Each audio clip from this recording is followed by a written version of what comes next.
So today we got a 2016 Honda CR-V. We're gonna do a little quick oil change. Needing some oil, she's hurting for a squirting. We got some OW20 Pennzoil. We got a K&N 1008 oil filter, spin-on type. So you just gotta get onto the front of the car here, find your spin-on oil filter, it's right there. Take it out. Make sure you get your grandma's baking pan. That way you can just ruin it. Right here's your oil pan drain plug. Right there. Just got to get you a socket on it. Alright, I've been working on these American cars, so my brain automatically went to standard, but we just got to switch that over to metric, because that drain plug is a metric size. That's definitely a 17. Go ahead and slide that pan out of the way for a second. That way I can break this thing loose real quick, and then we'll put the pan back under there. Man, somebody put the fucking hammer on it. Oh, yeah, that busted my knuckle, but that's okay. Oh, yeah, let that drain. Then we'll clean it all back up. I don't see any metal shavings in it or nothing. Give it a good taste. Tastes okay. Tastes like Rice Krispie treats. Let that drain. We'll put this plug back on and then fill her up. This is super simple, guys. Ain't nothing to it. I always take my oil filter and I look at my old one and then I match it up.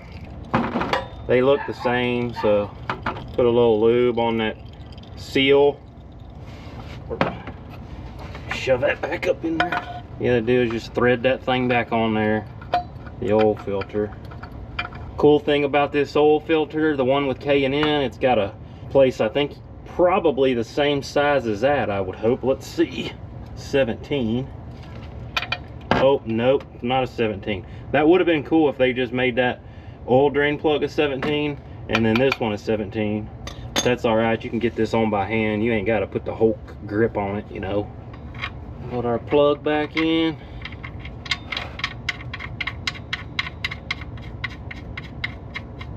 And give her a snug job. Snug job, not a tug job. You ain't got to give her the hammer. Snug it up. So that's your oil filter there. It's got that little back nut on there for, really it's for taking it off. That's your old drain plug again. Moving on to the top of the motor. Right here's your, oh, why is that on so tight? Daggone, somebody put the hammer on this. Them oil change guys that do these oil changes, those places you go to, man, sometimes I like to drop it off because it's a little cheaper, but man, they put the hammer on this stuff. Oh, jeez and peeps. Stuff ain't got to be on there that tight. We better get us a funnel.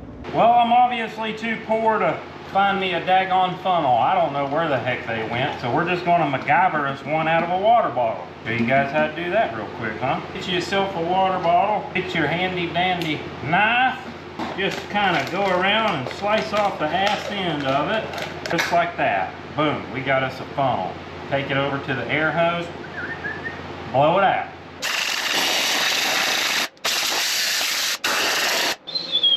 Baby, that's right, just watch Oddball. I'll teach you how to MacGyver. Who needs a funnel? Oh, that's why we need a funnel. Right there. Oh, another 1.5 quarts. Half a quart, a little bit more, a little bit more. I think it takes about 4.5 quarts. And right there, I'm on the money. I marked it on the side of this bottle here. Dipstick check in a second. Let that work its way down to the bottom of the oil pan. All right, pull the old dipstick here. See what she tells us. I always pull it, wipe it, stick it back in. Oh, can't find the hole. And we are at the second dot. Check her one more time. This is the transmission fluid for a continuously variable transmission, full synthetic, Valvoline. This is a gallon. It says it takes about 3.4 to 3.6 quarts. It says have 4 quarts on hand, but it was cheaper just to buy it in this gallon. So I'll show you guys how to pull that drain plug real quick and then get that drained, and then we'll fill it up, and I'll show you how to fill it. There's no dipstick on this darn car for the trans fluid. New stuff, man. That's why I like Chevys. Get right up underneath the front. You'll see right here is that plug. Get that on there, knock that off. I'm gonna pull this old pan out of the way so we got some room, and then once I get it loose, then we'll put the pan back under there and break it. Oh, dang, that was a daggone wrist buster. Jeez Pete's. Go ahead and get that pan back there, and we'll drain it. Should see her start coming out. Oh man, she's brown. Stinks to high heavens too. Oh yeah, see all that? That is metal shavings. That's a magnet on the end of there. Look at that on the end of my finger. That's all metal. We need to get all that cleaned up, wiped off, and then fill this thing back up with some new stuff. That grandma's baking pan looks pretty full of that doggone transmission fluid. Look how full this is. See, I had this changed in the past, and now I'm questioning if they even changed it or if they just added more, because one, it's super brown. I've had it changed twice, maybe 3 times. I don't know, man. There's no dipstick actually to check, you know, so who knows if they actually did it. I mean, I took it in for service. I never really checked their work after.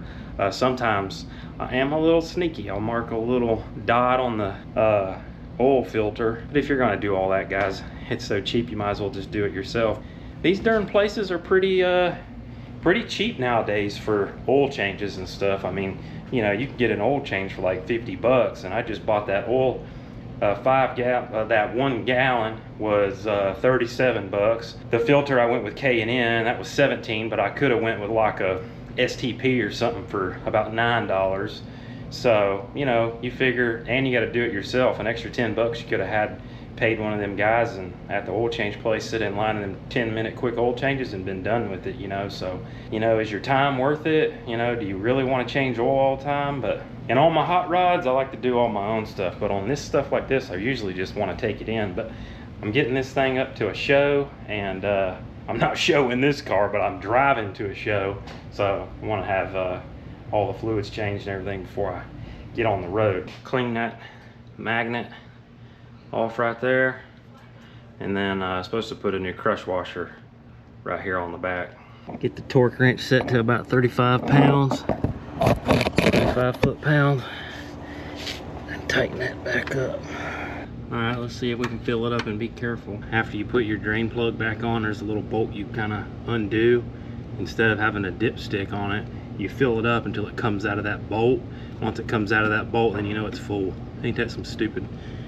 What's stupid? That's just stupid. You really need a long funnel here. I ain't kidding you. I just wipe that bottle back out, try to use it. Right there's your drain plug. Right up there's your check. All right, now we gotta put that little plug back right there. HCF-2 is what it says on it. Now let's go clean up the mess. Take her for a test drive, run through the gears. Make sure we are good. Drive through the gears a couple times. I might even just knock it down to low. Go to 2. A couple little runs up and down the street here. I'm telling you guys, that transmission fluid, that stuff stinks. The ones for these Hondas, continuous, whatever it's called, CVT or whatever, that stuff stinks, man. It ain't pink or whatever. That stuff is like a clearish color, a little yellow. I mean, it's nasty. You don't want that stuff anywhere other than in the car. I had it on my glasses because I put my head up under that daggone freaking car and a little bit dripped on it. It sounded a little whiny, you know, so probably need it changed. Well, now when I turn left and stuff, I don't hear it. It was almost giving me like a little whining noise, you know. So anyway, hope that helps some of you.